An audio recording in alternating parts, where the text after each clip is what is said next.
अच्छे से दर्शन हो गया। करीबन 3 घंटे अंदर रहे भाई थे। तो करीबन 800 साल पहले की बात है। जो उडुपी के दो नाविक थे।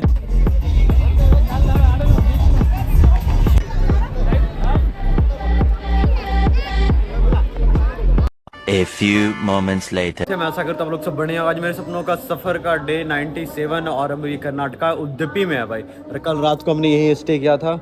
सारे लोग यहाँ पे रात को पूरी सोए हुए थे भाई। कल 4 बजे आज सुबह 4 बजे आकर यहाँ पे सोए थे भाई। और पहले तो वहाँ पे सो रखे थे। उसके बाद एक अन्ना ने बोले कि भाई तुम इधर आके सो जाओ, और रास्ता है। तो कल रात को इधर ही सोए थे। तो अभी जा रहे हैं भाई एक्सप्लोर करने के लिए उडुपी को। तो लेट्स गो, चलते हैं मेरे सपनों के सफर में। दर्शन करने से पहले सोचा पेट पूजा किया जाए। और ये देखो कितनी बड़ी रसोई, और बर्तन देखो भाई कितने बड़े बड़े बर्तन। और ये भाई इतनी सारी लकड़ी रखे हैं। और ये सामने गौशाला है भाई। और ये भीड़ देखो कितनी है।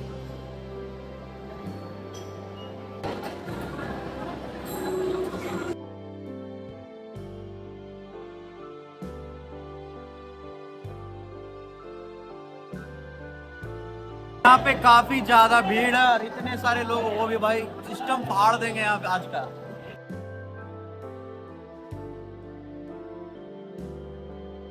सबसे पहले भाई स्वीट राइस आई है। और भाई इतने सारे भीड़ और एक साथ लोगों की भाई। स्वीट राइस आई थी, इसके बाद चावल आई और ये रसम है भाई। इतनी गर्म है यार, जैसे कि तुरंत मतलब वो भट्टी से निकाल कर वो तुरंत यहाँ पे शिफ्ट कर दिया गया। देखो एक और इतने बड़े रूम है भाई कि अगर ज्यादा लोगों की क्वांटिटी बढ़ जाएगी तो यहाँ पे खिलाने के लिए। और भाई इतने सारे लोग खाना खाकर निकल रहे हैं।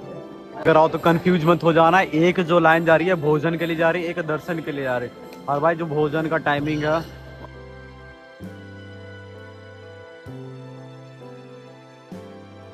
जैसे कि आप देख सकते हैं काफी ज्यादा भीड़ है भाई, क्योंकि आज वीकेंड भी है। दशहरे की छुट्टी थी, उसके बाद आज संडे है, तो काफी ज्यादा भीड़ है यहाँ पे।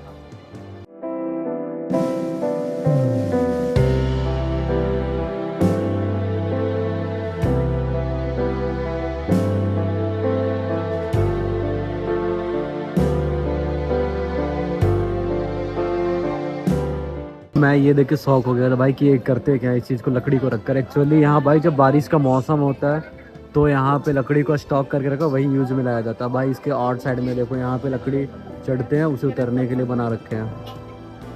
अच्छे से दर्शन हो गया। करीबन 3 घंटे अंदर रहे भाई। इतनी जो सुकून वाइब मिली अंदर, वो और कहीं पे भी अभी तक नहीं मिला था। मिला तो ऐसे तिरुपति बालाजी में भी और जगह मिले, लेकिन हर जगह का अलग वाइब है। यहाँ पे बहुत अच्छा रहा। यहाँ पे बहुत सारे जगह थे, तो हमारे काफ़ी अच्छे से दर्शन हो गए थे। जब मंदिर से बाहर निकला तो वहीं पे पास में ही भजन और कीर्तन हो रही थी, तो वहाँ पे बैठे करीबन आधा घंटा। बहुत अच्छा वहाँ लगा, आनंदफुल, पीसफुल, बहुत ही शांति माइंड था। करीबन भजन कीर्तन करने के बाद वापस जब बाहर आए तो और काफ़ी सारे छोटी बड़ी मंदिर थे, वहाँ पे दर्शन किए। दरअसल इस मंदिर का इतिहास कुछ असल बात यह है कि कृष्ण जी की पत्नी जो रुक्मणी थी, रुक्मणी बोली कि कान्हा आप तो बहुत सारे लीलाएं किए हैं, हमने कभी देखी नहीं। अपने बचपन में काफ़ी सारे ऐसे किए जो किससे मैं सुनते हूँ, लेकिन मुझे आपका बाल स्वरूप देखना। तो काफ़ी सोचने के बाद कृष्ण जी ने विश्वकर्मा जी के पास जाकर बोले कि हमें बाल स्वरूप का एक मूर्ति चाहिए। तो विश्वकर्मा जी ने बोला कि ठीक है। तो विश्वकर्मा भगवान ने कृष्ण को 2 मूर्ति दे, राम और कृष्ण का, तो रुक्मणी को दिया। और रुक्मणी थी जो दोनों मूर्ति की पूजा चंदन की लेप से किया करती थी, वो हर रोज चंदन की लेप किया करती थी। जब द्वारिका डूब गई तो दोनों मूर्तियां भी डूब। जो कृष्ण और बलराम की जो मूर्तियां थी वो चंदन से पूरी लिपी हुई थी। दरअसल बात कुछ ये है कि जब करीबन 800 साल पहले की बात है। जो उडुपी के 2 नाविक थे जो गुजरात गए हुए थे। गुजरात में वो कुछ अपनी बोट पे सामान रखे हुए थे, तो उनका बोट जो अनबैलेंस हो जा रहा था, क्योंकि एक तरफ ज़्यादा सामान हो गया तो एक तरफ कुछ नहीं था। तो वो काफ़ी सोचने लगा क्या करूँ, बोट अनबैलेंस हो रही है। तो उनकी एक नज़र गई समुंदर में 1-2 चंदन से लिपी हुई 2 चंदन की लकड़ियाँ थी। उनको लगा कि लकड़ियाँ थी, तो वो अपने नाव पे दोनों वो चंदन से लिपटी हुई लकड़ियाँ अपने बोट पे रख ली, तो दोनों बैलेंस हो गए। उसके बाद वो चलने लगे।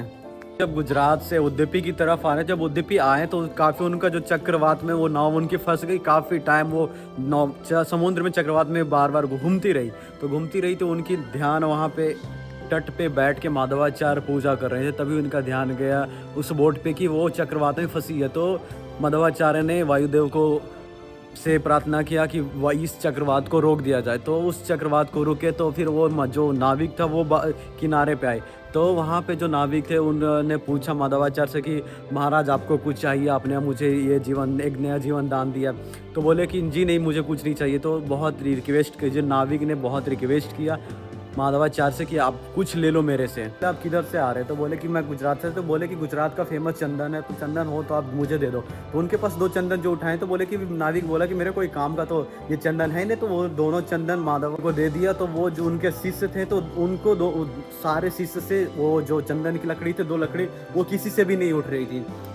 तो जब माधवाचार्य गए वहाँ उस दोनों चंदन की लकड़ी को उठाएं तो वो उठी, लेकिन वो जो चंदन का लेप था सारा टूट गया और वो दोनों मूर्ति में जो मूर्ति थी वो मूर्ति प्रतीत हो गई।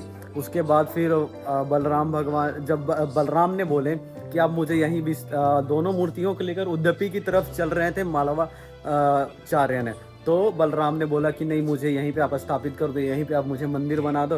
और कृष्ण को यहाँ उद्यपी में लाकर यहाँ पे स्थापित किया गया और यहाँ पे ही तब से इनकी पूजा स्टार्ट हुई थी। यहाँ पे एक और रहस्य 9 जो छिद्र से क्यों दर्शन किया जाता है कृष्ण भगवान का। दरअसल बात ये है कि यहाँ पे एक उस टाइम करीबन 800 साल पहले की बात है कि यहाँ पे जातिवाद बहुत ज़्यादा था। तो जो नीच जाति के लोग थे उनको दर्शन करने नहीं दिया जाता था। तो एक सबसे बड़ा जो कृष्ण प्रेमी था उनको वो हर रोज़ जाकर कृष्ण भगवान को दीवार की जो छेद थी उनसे देखा करते। तो वो हमेशा कृष्ण भगवान की पीठ का दर्शन होया करता था। तो एक दिन क्या हुआ, वो गए और वो बोलने लगे कि भगवान मैं तो आपका इतना बड़ा भक्त हूँ, लेकिन आप मुझे दर्शन क्यों नहीं देते। वो बैठ कर वहाँ रोने लगे। तो कृष्ण भगवान उनसे थोड़ी दुखद भी हो गया और वो खुश होकर ना क्या किया कि जो उनकी जो प्रतिमा थी वो अपना जो पीछे कर ली, मतलब जो छिद्र से देखा करते उसी तरफ उनकी पीठ हुआ करती तो उस तरफ सर हो गया। तब से ये प्रथा चलती आ रही कि जो भी दर्शन यहाँ पे करते हैं वो उन 9 छिद्र से करते हैं और उसी मतलब जो छिद्र से करते हैं वो फेस दिखाई देता और तब से यहाँ जातिवाद खत्म हो गई। पूर्णा प्रसाद जो चलती है 12 बजे से लेकर 3 बजे तक और 3:30 बजे से लेकर 9:30 बजे रात तक चलती है। जो दर्शन करने की टाइमिंग है सुबह 4:30 बजे खुलती है और दोपहर को यहाँ बंद, हर टेम्पल बंद होती है लेकिन ये टेम्पल बंद नहीं होती और 9:30 बजे तक कंटिन्यू दर्शन होते रहती है। यहाँ जो दर्शन होते हैं कृष्ण भगवान का वो बाल स्वरूप में होती है।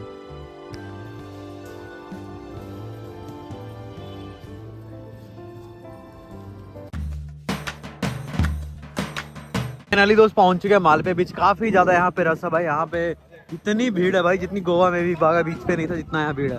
तो भाई ये देखो टकला, सॉरी गांधी जी हमारे यहाँ पीछे करके देखने दो भाई से। और ये हम लोग अभी सनसेट देखकर जाएंगे भाई। हमारी लुंगी खुल जा रही है, पता नहीं कैसे खुल रही है।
आपको वीडियो अच्छी लगी तो लाइक करें, कमेंट कर, शेयर करें, क्योंकि बीच से जब आए थे फ़ोन पूरी डिस्चार्ज हो चुकी थी हमारी और अजीत दोनों की। और आज रात को सोए हुए एक हॉल में, जो मंदिर का एक बहुत बड़ा हॉल है। और ये कुछ ऐसा भाई हॉल है, जो सारे लोग सोए हैं इधर पे, यहाँ पे कुछ लोग सोए हैं और बाकी इधर बहुत सारे लोग सोए हैं।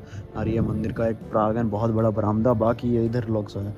तो चलिए मिलते हैं नेक्स्ट वीडियो में। Thanks for watching this video.